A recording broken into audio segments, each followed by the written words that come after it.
اعوذ باللہ من الشیطان الرجیم بسم اللہ الرحمن الرحیم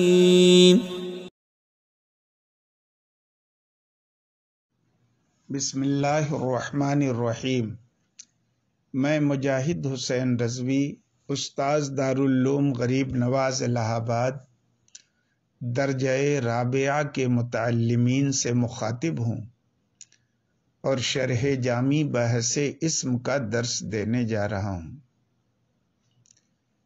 اسم کے کچھ اہم اور مشہور خواص کا تذکرہ چل رہا ہے۔ انہی خواص میں سے ایک خاصے کا ذکر کرتے ہوئے مصنف کہتے ہیں والاسناد الیہ۔ شارح نے والاسناد الیہ میں واو اور الاسناد کے بیچ منہا کا اضافہ کیا ہے، یہ سمجھنے کے لیے کہ اسناد الیہ بھی اسم کا ایک خاصہ ہے۔ پھر کہتے ہیں کہ یہ الاسناد الیہ مرفوع ہے، رفع کے ساتھ ہے، اور یہ دخول پر معطوف ہے، دخول کے مدخول پر معطوف نہیں ہے۔ اگر دخول پر معطوف ہوگا تو عبارت کیا ہو جائے گی؟ والاسناد الیہ، کیونکہ دخول مرفوع ہے۔ اور اگر مدخول پہ معطوف ہوگا تو عبارت ہو جائے گی وَدُخُولُ الْإِسْنَادِ إِلَيْهِ، جو صحیح نہیں ہوگی۔ اور اس لیے صحیح نہیں ہوگی، شارح نے اس کی دلیل دی ہے کہ لِأَنَّ الْمُتَبَادِرَ مِنَ الدُّخُولِ الذکر فی الاول او اللحوق بالآخر، کیونکہ ذہن کا جو تبادر ہوتا ہے دخول سے، وہ یہ ہوتا ہے کہ الذکر فی الاول، کلمے کے شروع میں اس کا ذکر ہو، او اللحوق بالآخر، یا کلمے کے اخیر سے اس کا لحوق ہو۔ اور اسناد الیہ ایسی چیز ہے جس کے اندر یہ دونوں باتیں، یعنی اول میں ذکر یا آخر میں لحوق، یہ دونوں باتیں منتفی ہیں، کیونکہ اسناد دو کلموں کے درمیان کی نسبت کا نام ہے۔ پڑھ چکے آپ تفصیل سے کلام کی تعریف میں، تو اس اسناد کا نہ تو کلمے کے آغاز میں دخول ہوگا، نہ کلمے کے اخیر میں لحوق ہوگا۔ اچھی بات ہے۔ آگے اسم کے ایک خاصہ اضافت کا بھی ذکر کر رہے ہیں، اور اس کے بارے میں بھی پیشگی بتا دے رہے ہیں کہ اس کا بھی عطف جو ہے یہ دخول پر ہے، مدخول پر نہیں ہے، کیونکہ اضافت بھی اسناد کی طرح نہ تو کلمے کے آغاز میں مذکور ہوتی ہے، نہ کلمے کے اخیر میں لاحق ہوتی ہے، بلکہ اضافت بھی مضاف اور مضاف الیہ کے بیچ کی ایک نسبت کا نام ہے۔ اچھی بات ہے۔ پھر اسناد الیہ میں مسند ہونا مسند الیہ ہونا بظاہر دونوں سمجھ میں آتا ہے، لیکن اسناد الیہ سے مراد یہاں پر شے کا مسند الیہ ہونا ہے، مسند ہونا نہیں ہے، کیونکہ مسند ہونا یہ اسم کا خاصہ نہیں بلکہ اسم اور فعل دونوں کے درمیان عام ہے۔ اب یہ سوال کے آخر اسناد الیہ یعنی کلمے کا مسند الیہ ہونا اسم کا خاصہ کیوں ہے؟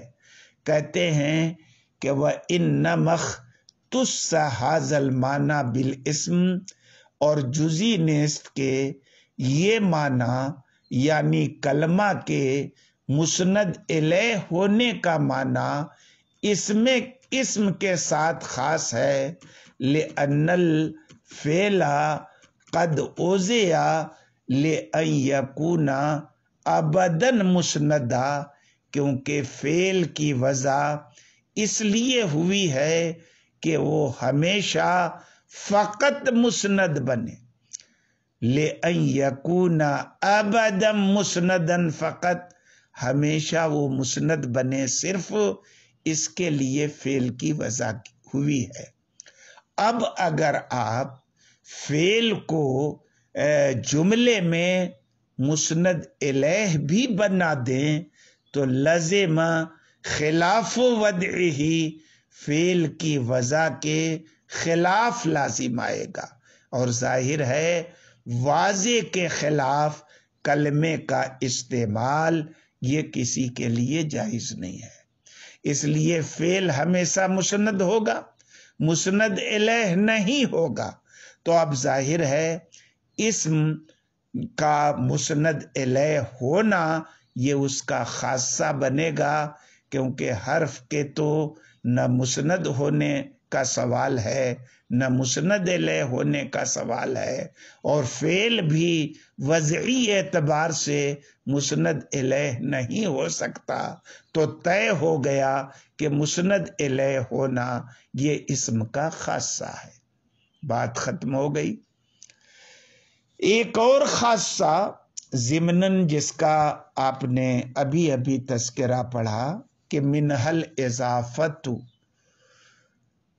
رفع اس لیے میں نے خاص طور سے پڑھا تاکہ گزشتہ بحث آپ کے ذہن میں رہے کہ اس کا عطف دخول پر ہے، مدخول پر نہیں ہے۔ اضافت بھی اسم کا خاصہ ہے، یہاں بھی اضافت میں مضاف ہونا اور مضاف الیہ ہونا یہ دونوں شامل ہے، لیکن شارح کہتے ہیں کہ یہاں اضافت سے مراد فقط کلمے کا مضاف ہونا ہے، مضاف الیہ ہونا نہیں ہے، اور مضاف الیہ ہونا بھی مطلقاً نہیں ہے بلکہ بتقدیر حرف جر ہے، بلفظ حرف جر، یہ مضاف ہونا اسم کا خاصہ نہیں ہے بلکہ یہ اسم اور فعل دونوں میں عام ہے۔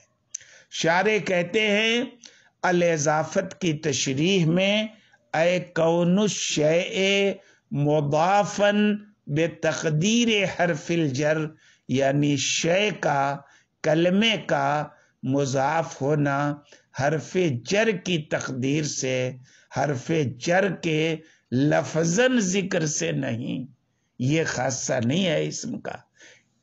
کیوں؟ اس لیے کہ اگر لفظ جر مذکور ہو جائے اور حرف جر لفظاً مذکور ہونے کے ساتھ اگر کوئی کلمہ کسی کی طرف مضاف ہو تو یہ اسم کا خاصہ نہیں ہے بلکہ فعل میں بھی عام ہے، آگے بیان آ رہا ہے اس کا۔ مضاف ہونا یہ اسم کا خاصہ کیوں ہے؟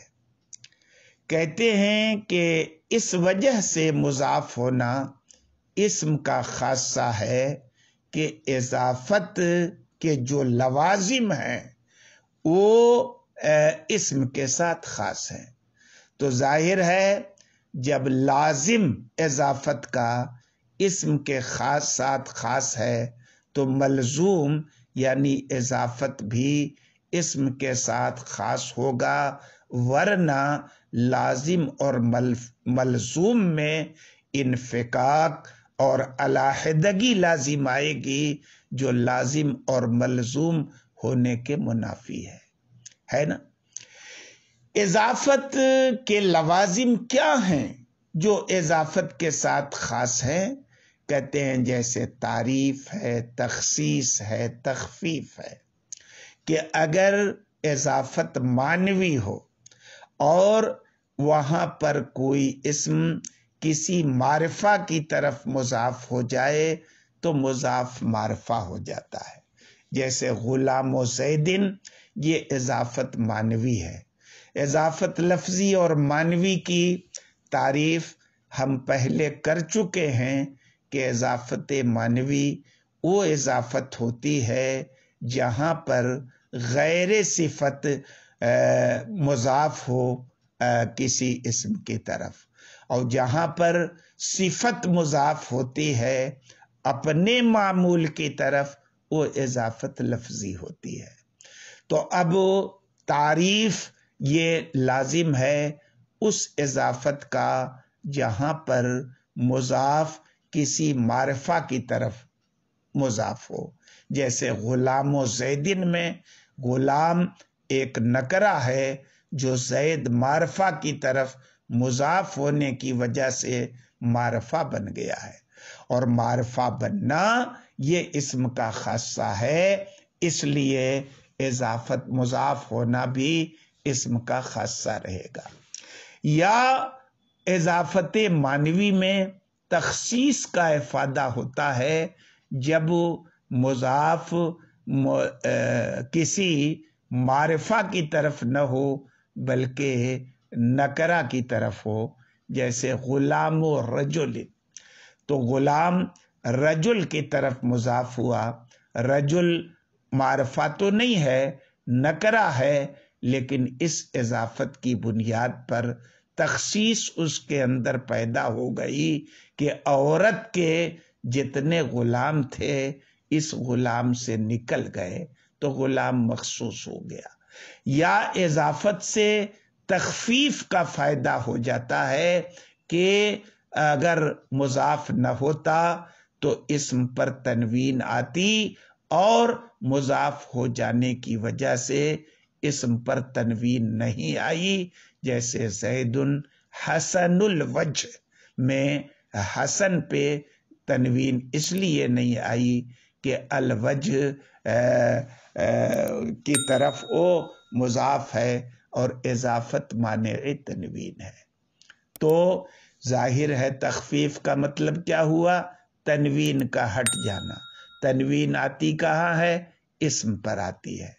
تو تخفیف ہو یا تخصیص ہو یا تعریف ہو، یہ مطلقاً اضافت کے لوازم ہیں، اور یہ سارے لوازم اسم کے ساتھ خاص ہیں، اس لیے ان لوازم کا جو ملزوم ہے یعنی اضافت مضاف ہونا، یہ بھی اسم کے ساتھ خاص رہے گا۔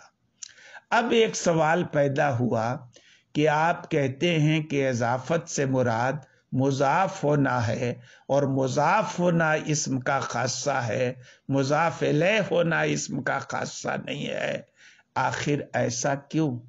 کہتے ہیں کہ جزی نیست کے ہم نے اضافت کی تفسیر شے کے مضاف ہونے سے کی ہے، کیونکہ فعل یا جملہ بھی کبھی کبھی مضاف الیہ واقع ہوتے ہیں۔ تو جب فعل یا جملہ کبھی کبھی مضاف الیہ بن گئے تو اس سے سمجھ میں آیا کہ مضاف الیہ ہونا یہ اسم کا خاصہ نہیں ہے، بلکہ یہ تو فعل اور جملہ کے بیچ بھی پایا جاتا ہے۔ کما فی یوم ینفع الصادقین صدقہم، جس دن سچوں کو ان کی سچائی نفع دے گی۔ اچھی بات ہے. تو اب یہاں دیکھیں یوم مضاف ہے اور ینفعو جو فعل ہے یہ مضاف الیہ بن رہا ہے، تو مضاف الیہ ہونا اسم کا خاصہ نہیں ہوا. لیکن بعض لوگ کہتے ہیں کہ نہیں، مطلقاً اضافت یہ اسم کا خاصہ ہے، مضاف ہونا بھی اور مضاف ہونا بھی. اور جو آپ نے مثال پیش کی ہے ینفعو، بھلے صورتاً فعل دکھ رہا ہے لیکن وہ مصدر کی تعویل میں ہے. تو کیا معنی کیا ہے؟ اے یوم نفع الصادقین، یوم نفع الصادقین. تو اب ایسی صورت میں اضافت بتقدیر حرف جر مطلقاً یہ اسم کے ساتھ خاص ہوگا، کیونکہ یوم ینفعو میں بھی مضاف الیہ اسم نہیں ہے، بلکہ فعل نہیں ہے، بلکہ مصدر کی تعویل میں وہ اسم ہے. پھر جو دوسری قید انہوں نے لگائی کہ مضاف ہونا بتقدیر حرف جر ہو تب اسم کا خاصہ ہے، ورنہ اسم کا خاصہ نہیں ہے. کیونکہ اگر مطلقاً مضاف ہونا اسم کا خاصہ آپ قرار دیں عام اس سے کہ وہاں پر حرف جر مقدر ہو یا لفظ میں حرف جر ہو، تو پھر ایسی صورت میں یہ دعویٰ یا اختصاص ہمارے قول مررتو بزیدن سے ٹوٹ جائے گا، کیونکہ مررتو فعل ہے اور اس کی اضافت زید کی طرف ہو رہی ہے، حالانکہ وہ اسم نہیں ہے، فعل ہے. تو اب بتقدیر حرف جر لگانا یہ مضاف، یہ اضافت اسم کا خاصہ ہے، یہ کہنا ضروری ہے کہ اضافت کیسے ہو؟ بتقدیر جر ہو. کیوں؟ مررتو بزیدن میں مررتو زید کی طرف مضاف ہے لیکن لفظاً حرف جر کے واسطے سے ہے، اس لیے یہ اسم کا خاصہ نہیں ہے بلکہ فعل میں پایا گیا. آج کے سبق میں اتنا ہی.